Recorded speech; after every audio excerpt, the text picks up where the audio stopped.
everybody, Brian here, and today we are going to get back into our intro to networking. Now, in a few weeks, I want to get into talking about data center and even AI data center networks. But first, we got to nail down a few things. So today, we're going to be talking about what the heck actually is an uplink, and also what is an oversubscription ratio. So, stick around.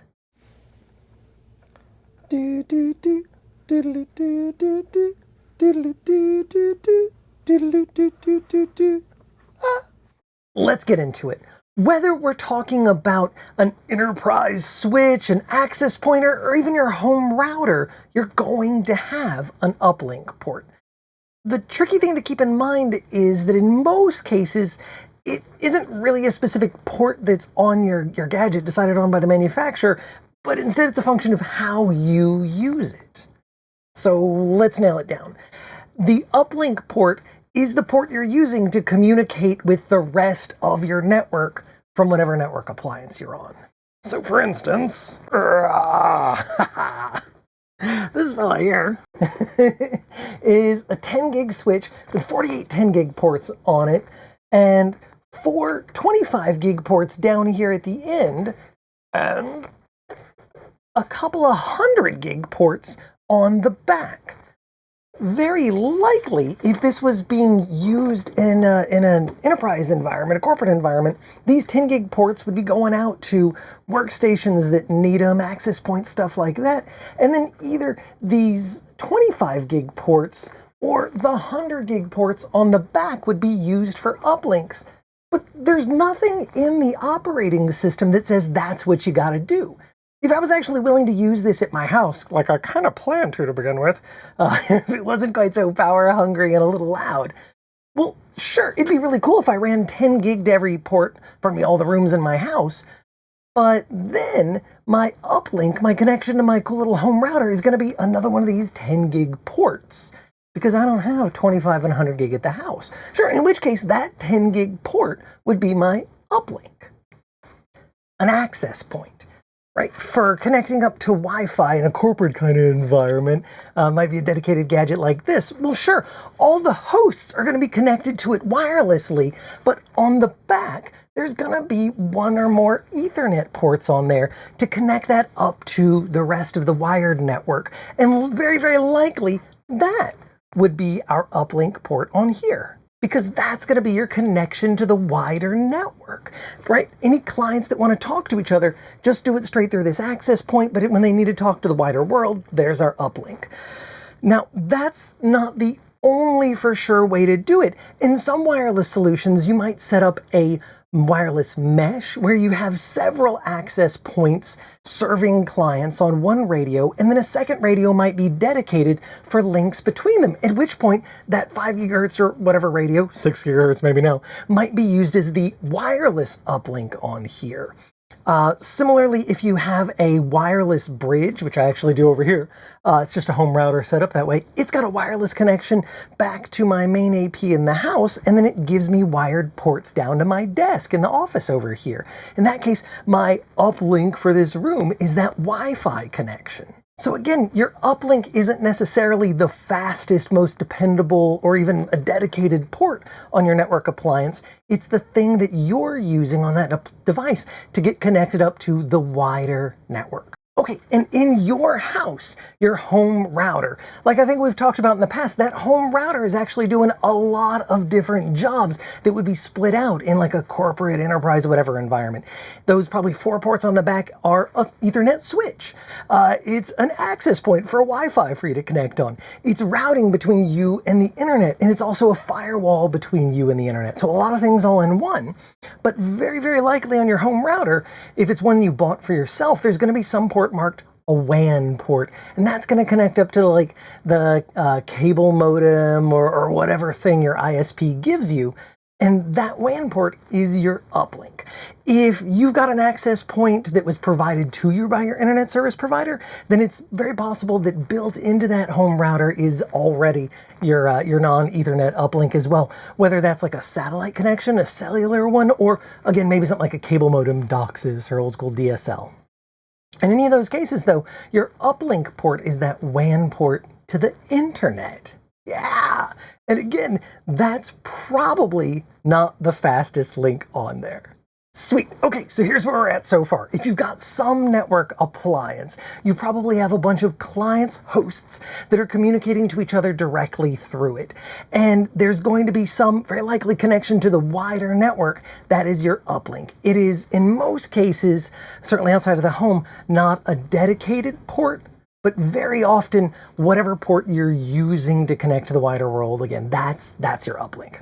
Okay, and so now we're going to get to talk about this idea of over-subscription ratio? Yeah, okay, first thing, deep breath. It's not actually scary or hard. It's cool, it's cool, it's cool. It's just talking about the relationship between the bandwidth, and a sort of speed, of your uplink and all those host ports. But I think to do this, we should probably get to drawing, and that means Tiny Brian! Okay, here I am in the corner. It's gonna be okay. All right. So let's just nail down what we've been talking about. We'll just use this fancy thing as an example for the moment, where we've got 48 ports at 10 gig and either some 25 gig ports for them over there or 200 gig ports. So let's draw here. Boop. Okay, that ain't perfect, but something like that. Right, here's my imaginary switch with our, that's not how many there are, but let's say 48 10 gig ports on there. Let's just nail that down. And then we had 4 more potential ports on here that I'm gonna mark as purple just for kicks so it stands out a little bit. Okay, and those are our 25 gig ports. And then around back, we had those 200 gig ports. Okay, same switch here, just here's the back side of it.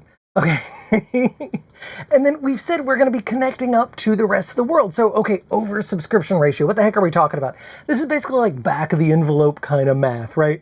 So what we're going to do is we're going to say, let's look at all of the host ports, the ports connecting to devices on here that might talk to each other, and just say like, okay, there's, in this case, 48 10 gig ports. And so sort of back of the envelope map, we might call that 480 gigabits per second is sort of our total host port bandwidth, or our sort of downlink, the opposite of uplink. Okay, and then going up, we've got a couple of different choices we talked about here. Maybe it's our 425 gig ports on the front, or maybe it's our 200 gig ports on the back. So let's imagine for a moment it's our 425 gig ports. Well, again, we're kind of back of the envelope. We could just sort of say, well, if we're using all those and we use them in like an LACP port channel, then okay, that'd be 100 gig as our uplink.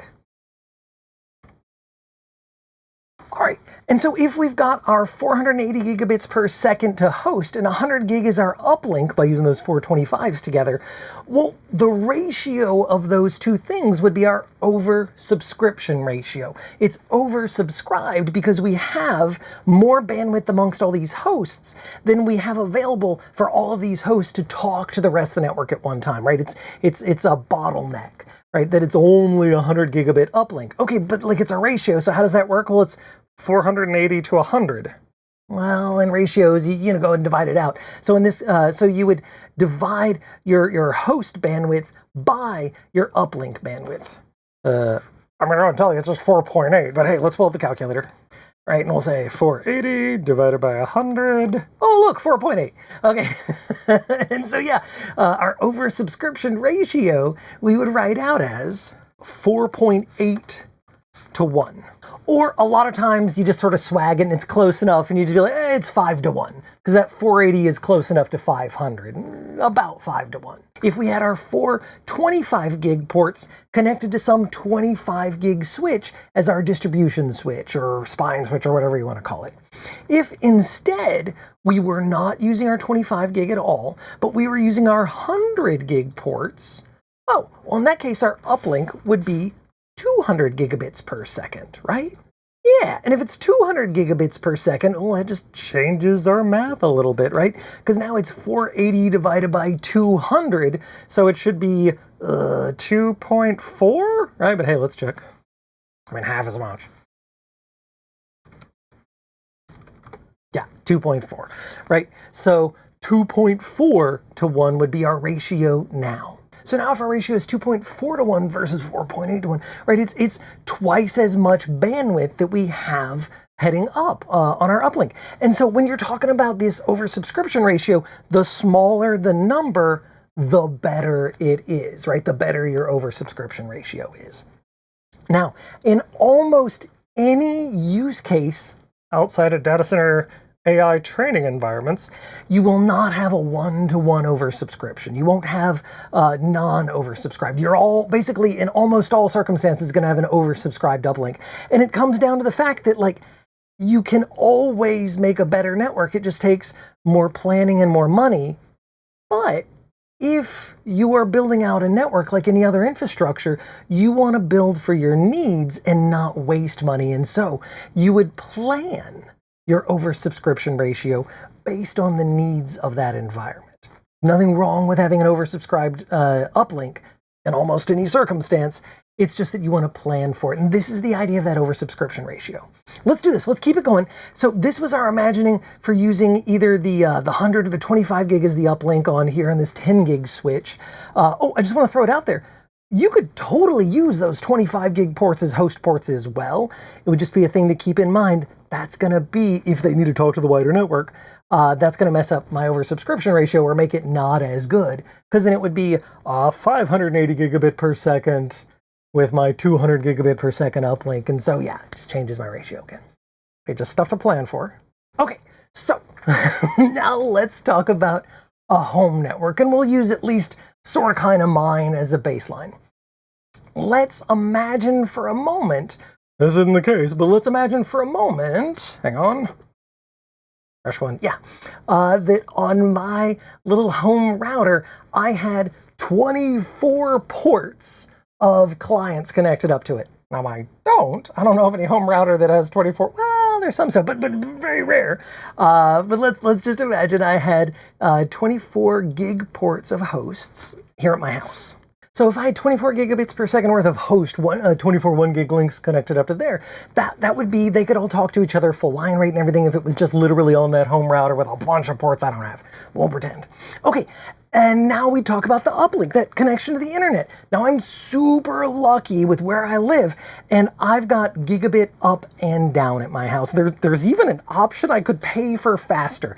Just hasn't felt like it's worth the money for me. But I've got 1 gigabit per second as my uplink. And so this is a very different oversubscription ratio than we were talking about from before, right? Because again, we would take our hosts, total host bandwidth, and divide it by our uplink bandwidth, and we would get a 24 to 1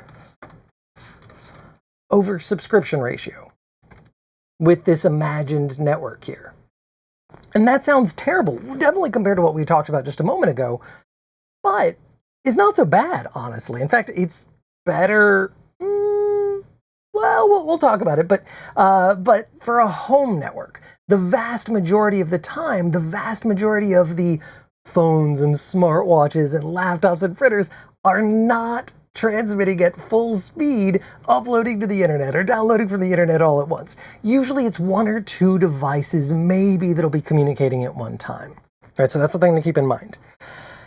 This is obviously not my network though, because like I said, I don't have 24 gigabit ports on the back of my home router, and I don't think you likely do either, right? Almost certainly we've got Wi-Fi on our little home router, right?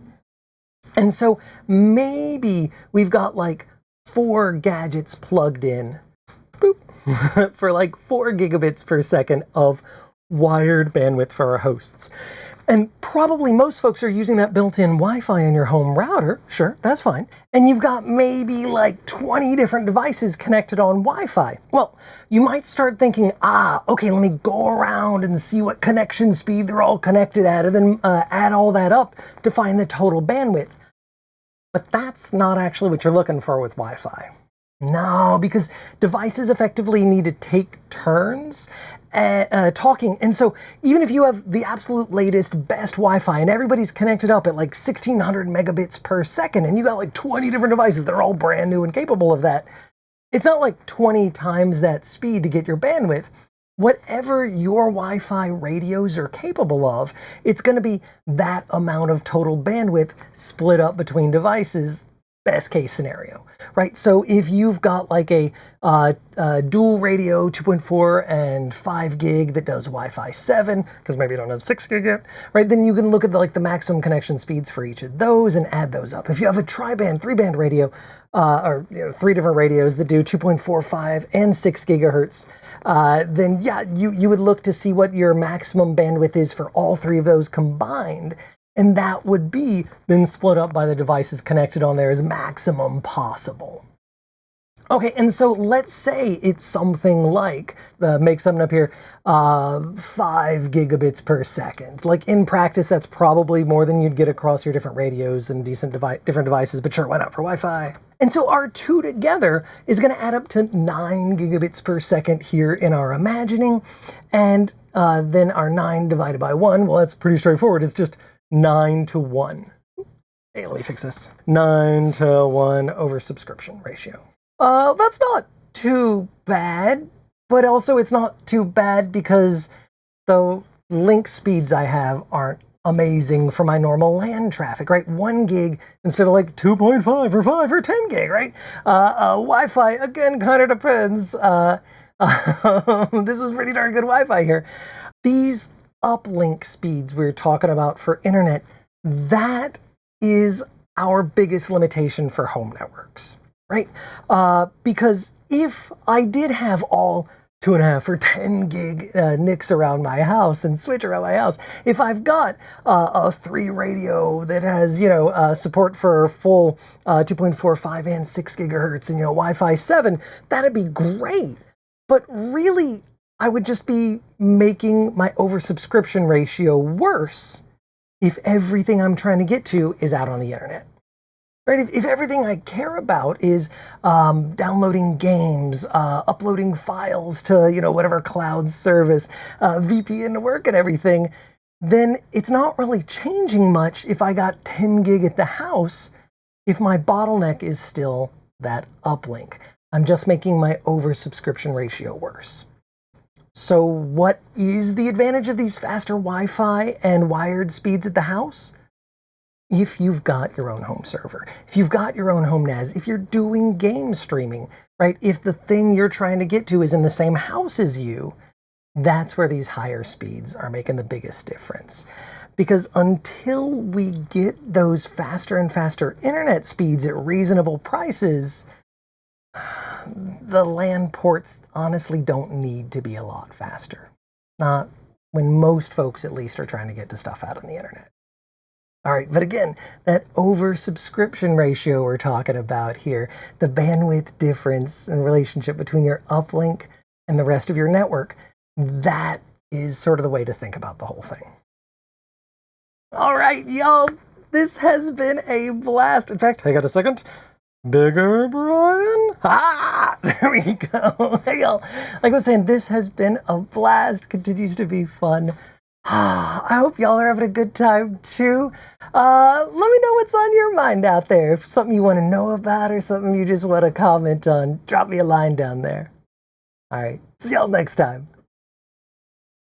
Oversubscribed. So that's like when we have half a dozen streaming services and a giant Blu-ray pile? No.